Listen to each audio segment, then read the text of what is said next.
E seguindo nessa questão, acho que o fechamento ali com relação a Friedman e Hayek ficou bem claro. Acho que não resta nenhuma dúvida. Depois, claro, o texto sobre o assunto vai ficar nos comentários, no primeiro comentário.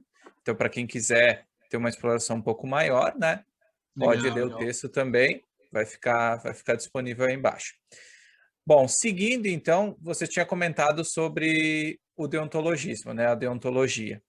Então, nesse sentido, qual é a definição de deontologia? Qual é essa outra A forma de avaliar deontologia, a ética? a deontologia, ela é o outro lado dessa moeda. Que depois a gente vai ver que a Rand identifica que é uma falsa dicotomia. Não dá para você separar 100% a natureza de uma ação e as suas consequências. Mas a deontologia é o outro lado da moeda do consequencialismo. Se você aceita essa separação entre consequências e natureza da ação, uma das duas vai ter que pesar mais.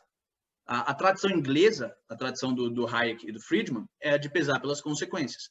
A tradição continental, a tradição alemã, a tradição romântica, a tradição cristã, é a tradição da virtude do pecado, sabe? Você faz uma ação porque ela é o correto, independentemente das consequências. Ou até, às vezes, você vai ter que ser prático, você vai ter que fazer a coisa errada para ter consequências boas, mas você acha que aquilo é errado, apesar de ter consequências boas, sabe? A moral deontológica é a moral que não liga para as consequências. É a moral do código moral, do código ético absoluto. Por exemplo, o Kant é digamos que a maior influência. O que o Hume é para o consequencialismo, o Kant é para o deontologismo, para a moral a duty ethics, a ética de dever, que é o que o Kant é famoso por fazer, é a ideia de que se um soldado nazista batesse na sua porta, é o exemplo que ficou famoso dele, se um soldado nazista batesse da sua porta durante a Segunda Guerra Mundial e te perguntasse cadê os judeus? Se você tem judeus, você teria que dizer para ele que eles estão lá em cima, porque isso é a verdade absoluta, é a coisa certa a se fazer, independentemente das consequências. Então, a deontologia é essa ideia de que moral e praticidade não tem nada a ver. Você pode ser prático ou você pode ser moral e, às vezes, as duas coisas se batem. É a ideia de que você tem um código de valores e ele é um bem em si mesmo.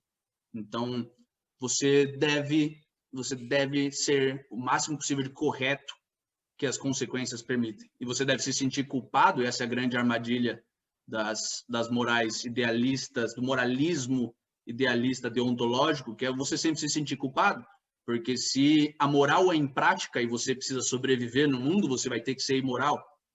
E isso pode parecer um pouco pernóstico até, quando a gente fala em termos de filósofos e teorias abstratas, mas você vê isso no dia a dia, sabe? A maioria do nosso país é cristão, e os puteiros estão funcionando, sabe? Os bares estão funcionando.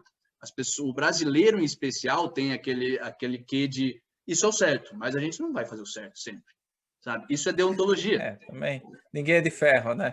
O famoso ninguém é de ferro. Isso é exatamente a deontologia. Ninguém é de ferro. Se eu fosse de ferro, se eu fosse perfeito, eu faria sempre a coisa certa. Mas como a coisa Não certa não é precisaria nem prática... haver uma ética, né? Não precisaria nem haver isso. Né? Exato. E como é que isso se manifesta dentro do meio liberal? Como é que isso se manifesta na discussão de propriedade e na questão da propriedade intelectual? De forma curta, isso é o anarcocapitalismo, sabe? É o outro lado da escola austríaca. O Hayek e esse lado meio empirista britânico, ele geralmente está no Cato Institute e tem um próprio círculo dentro do meio liberal desse tipo de liberalismo. Do outro lado, você tem o Instituto Mises, o Instituto Rothbard, que partem mais da questão do apriorismo metodológico e do idealismo, e que, em última instância, resulta no narcocapitalismo, que é a ideia do quê? Coerção é errada. É errado iniciar a violência, é errado cobrar impostos. O Estado é um ente que possui o monopólio da violência e que cobra impostos. Então, o Estado tem que parar de existir. E aí, se você perguntar, mas em termos práticos, como é que a gente vive em um sistema desse?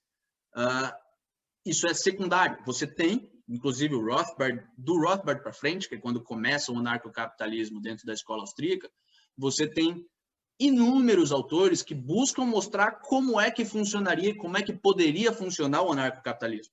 Mas a ideia é que ele tem que funcionar a priori, porque ele é moralmente correto e esse é o objetivo que a gente precisa alcançar.